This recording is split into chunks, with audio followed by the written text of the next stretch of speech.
Buenos días, hermanos, en este domingo 4 de julio del 2021. Y tenemos el texto de hoy, que es el de Primera de Corintios, del capítulo 1, los versículos del 18 al 25. Y este texto, hermanos, es muy interesante porque es una carta es una ventana histórica, es una ventana que nos cuenta de los problemas prácticos, reales de una iglesia en el primer siglo. El apóstol Pablo habla en los eruditos saben de que hay diferentes cartas, y hay una tercera carta que aparentemente se perdió a los Corintios. Y a través de ella y lo que escribe Pablo, se intuye cuáles problemas tenía la iglesia. Entonces es una carta personal que habla específicamente de situaciones que pasaban en ese momento. Y es interesante porque Corinto era una ciudad famosa, era una ciudad que buscaba tener poder económico y lo tenía por su situación geográfica. Era un istmo que conectaba, y es un istmo que conecta el Peloponeso, la parte baja de Grecia, con la tierra firme de Grecia. Y como ellos en su época y nosotros en nuestra época, todos estaban preocupados por el poder. ¿Qué puedo hacer yo? ¿Qué puedo tener yo o el regente, el rey, para tener poder sobre otras personas o para hacer lo que uno quiere? Desde los tiempos antiguos los seres humanos siempre han buscado de alguna manera tener control sobre su realidad. Me acuerdo en nuestra niñez, en las caricaturas, de que se habla de la kriptonita de Superman, o si uno ve ahora en algunas caricaturas, se habla de las superpoderosas. Siempre hay un elemento que en literatura, en las películas, nos da la ilusión de que teniendo eso tenemos poder. El anillo del el rey de los anillos, o eh, no sé, muchas cosas que pueden, elementos que nos dicen, tú a través de eso vas a tener poder sobre los demás. En las épocas antiguas el faraón tenía el poder del sol, y precisamente por eso era un dios y no era intocable. El Tlatoani azteca también tenía los poderes los dioses, de las fantasías que ellos tenían, que eran muy reales, porque en su momento esa era la manera en que explicaban sus realidades. Si el dios estaba contento, había buenas cosechas. Si los dioses estaban eh, descontentos, entonces iba a haber malas cosechas y la gente moría. Entonces, a través del tiempo vemos que siempre hay una tendencia a buscar externamente, de una manera u otra, poder en un objeto, en algún elemento de la naturaleza, o vistiendo al mismo rey de poderes que normalmente cualquier humano no tendría. Actualmente lo vemos, este tipo de tendencias, en la obscenidad de varios regímenes en los diferentes países, que exponen, muestran pues en ciertos triunfos políticos, muestran a un arma, un misil grandísimo, un ejército fuertísimo, para demostrar su poder sobre otros pueblos, o para pues amenazar a otros que a lo mejor tengan la idea de querer eh, tener algún problema económico con algunas personas, en algún país. En esta semana se celebraron los 100 años del Partido Comunista en China, y pues lógicamente ha cambiado mucho China en los últimos 100 años, pero es también este tipo de eventos es una forma de demostrar a todo, al Pacífico, a los países del Pacífico, quién tiene el poder en esa zona. Igualmente, en el primer siglo, Corinto era una ciudad importante, conectaba, conectaba diferentes pueblos, tenía tenía dos puertos y en medio de esta situación, pues los romanos habían, en el 148 antes de Cristo, habían tenido absoluto poder y habían traído a muchos soldados a esa zona. Entonces se había vuelto un centro muy importante, Corinto, de como puerto marítimo, como eh, de muchos, sí, pues muchas rutas, se encontraban muchas rutas comerciales, políticas, religiosas. Era una ciudad clave para todo el Asia Menor y llegaban productos desde España, de Egipto y de Fenicia, de Asia Menor. Y tenía dos puertos, tenía uno que era uno que se llama Kencrea, Sencrea, perdón, y el otro era Lecreum. Y entre esos dos puentes, dos puertos habían hecho que le llaman diolcos, los romanos habían hecho, o ya desde antes, en el mundo helenístico, un camino con piedras para que se dice que se podían transportar barcazas chicas de un lado a otro con carretas o productos de un lado a otro para que pasaran de una zona a la otra para cruzar y ahorrarse el tiempo para bajar todo por Grecia.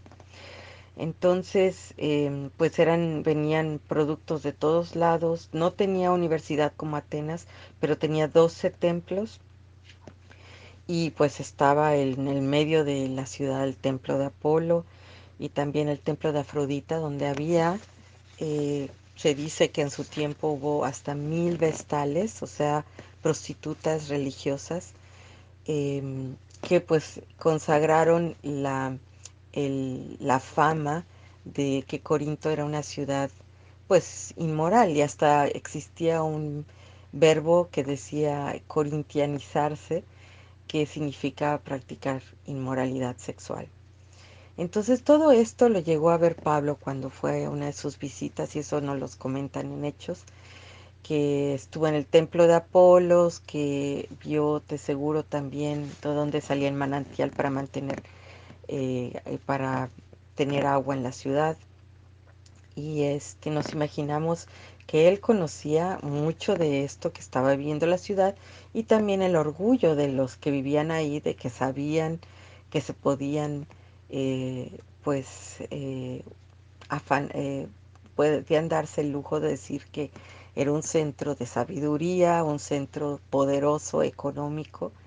Y cuando llega el cristianismo aquí en el 52 después de Cristo, más o menos, lógicamente que pues todos los pensamientos cristianos iban en contra de lo que ya se había visto en esa ciudad. Y se dice, pues los templos, todo refleja que la sabiduría, los avances humanos son tan grandes que nadie necesita un mensaje de un grupúsculo, de un pueblo judío dentro del Imperio Romano que no tenía mucho fuerza.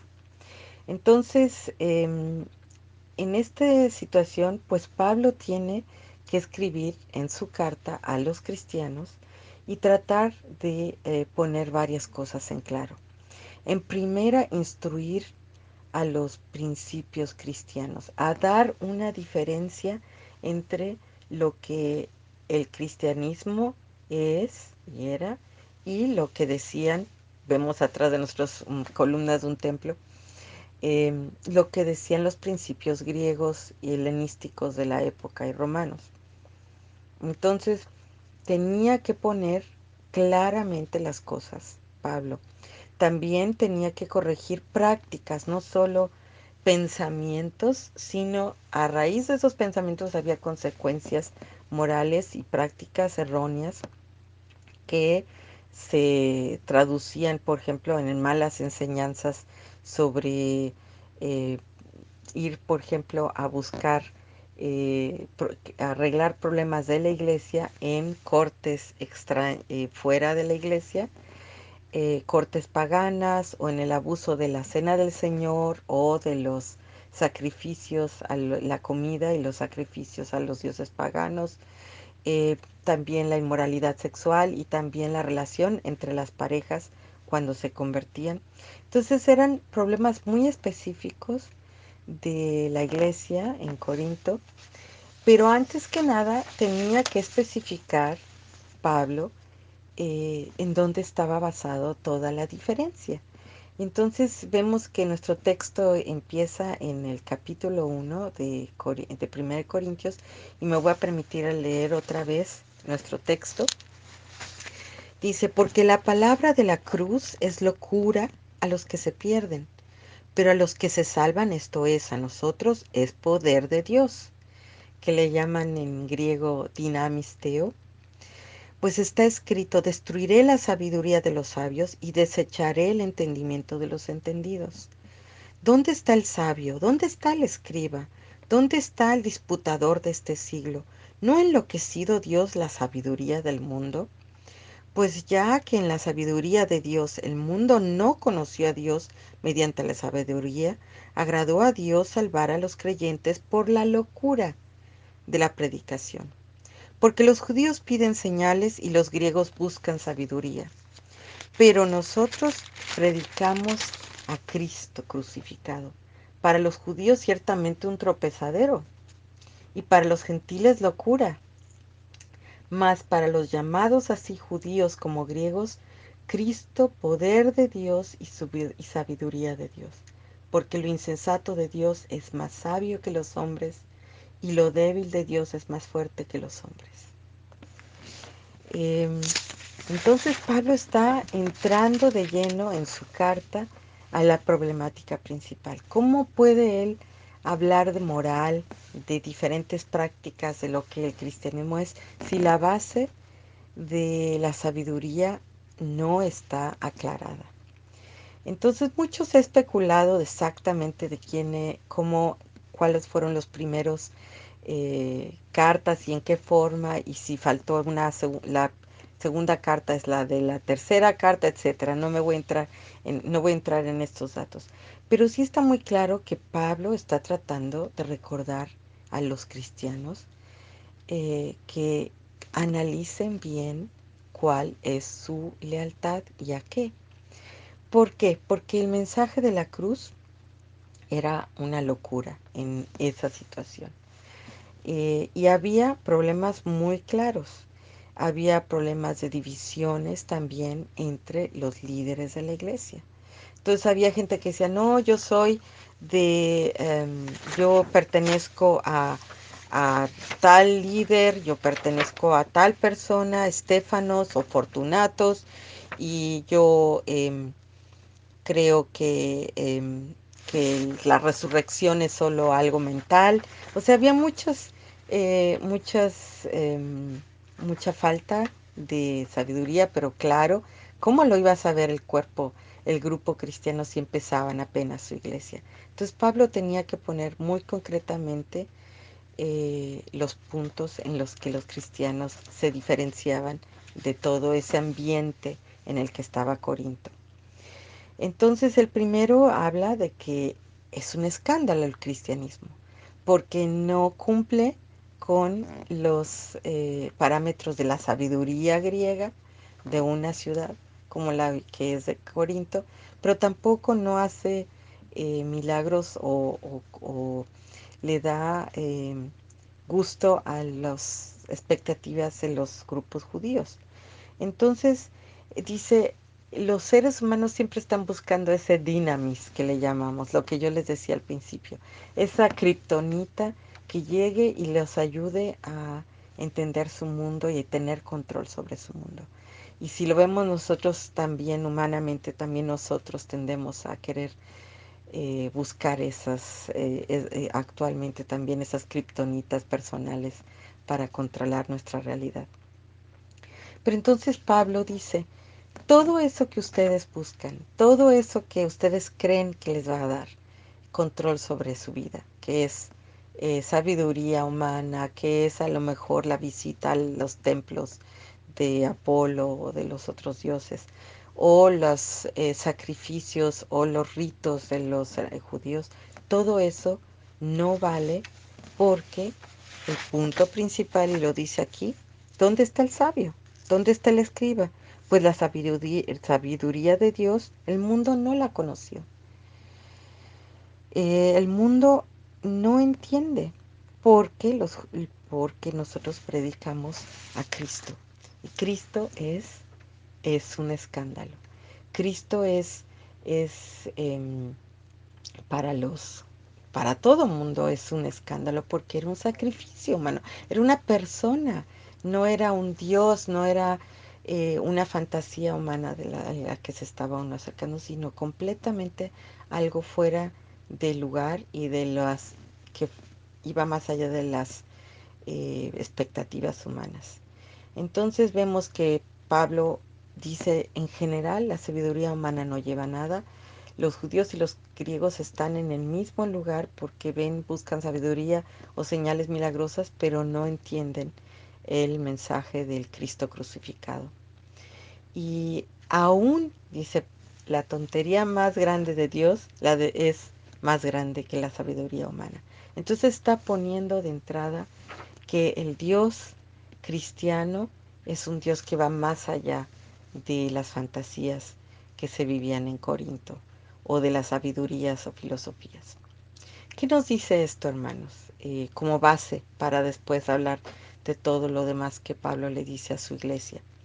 Primero, hermanos, el poder de Dios, la dinamis, no es como nuestra imaginación humana nos la presenta. A veces proyectamos nuestras fantasías o frustraciones en conceptos de lo que nos puede dar control sobre la realidad, ya sea el dinero, la erudición, no sé, el ser bello, la modelaje, etcétera. También caemos como cristianos en esas tentaciones cuando hablamos de que la prosperidad cristiana, si Dios está contigo, va a salir todo bien. O Dios me debe, si Dios dice que me ama, ¿por qué me pasan las pruebas? O también toda esa industria del que dicen la autoayuda, de todo lo que cambia de lugar, cambia de mentalidad y todo va a ser mejor para ti. Entonces, la vida cristiana va en contra de todos esos mensajes de la prosperidad, del éxito, porque es desde el principio un quebrantamiento. Cristo en la cruz, hermanos, piensen, esto es un escándalo para nuestras vidas hoy y siempre.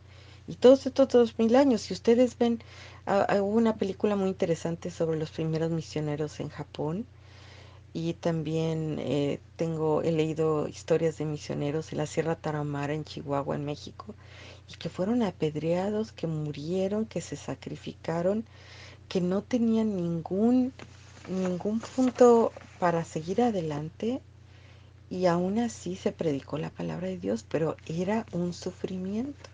Y si vemos el mensaje de Jesús, era de entrada una, pues un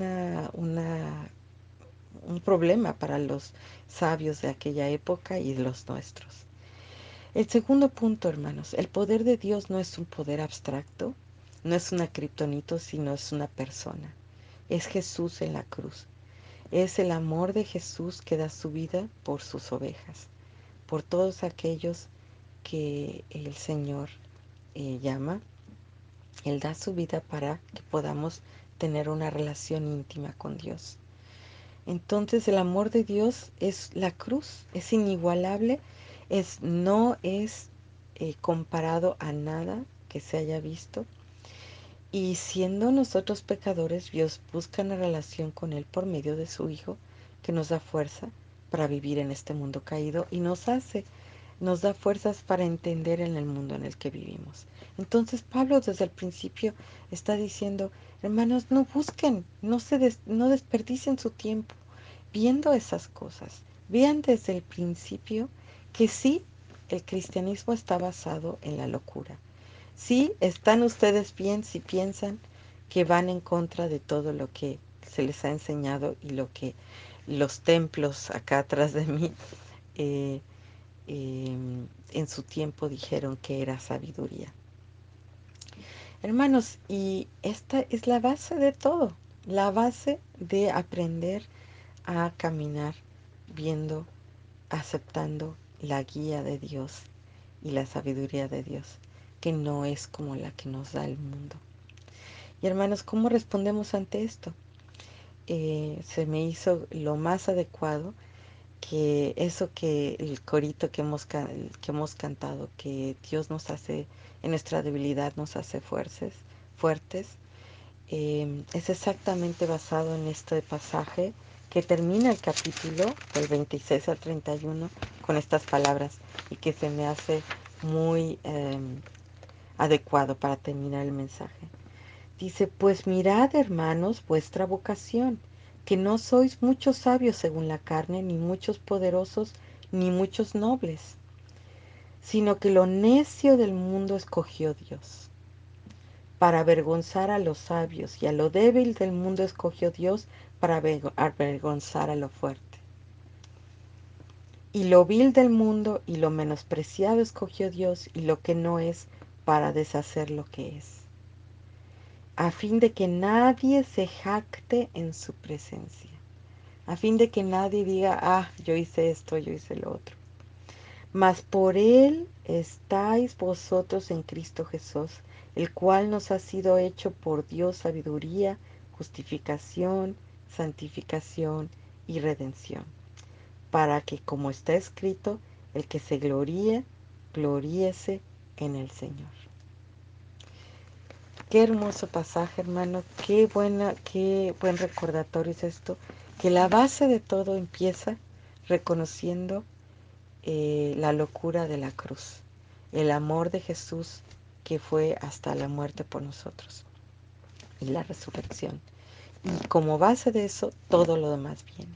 Cómo vivo, qué pienso, cómo voy a relacionarme con el mundo en el que vivo y cómo voy a tener control sobre todo aquello. Y eso es lo que llamamos la santificación, el camino del cristiano en este mundo, tratando de encontrar, entender la guía de Dios en nuestras vidas actuales antes de presentarnos a nuestro Señor, con la humildad sabiendo que es la sabiduría de Dios la que nos guía y no nuestra propia sabiduría, no lo que podamos hacer, no lo que podamos acumular de riquezas o de estudios o de apariencias.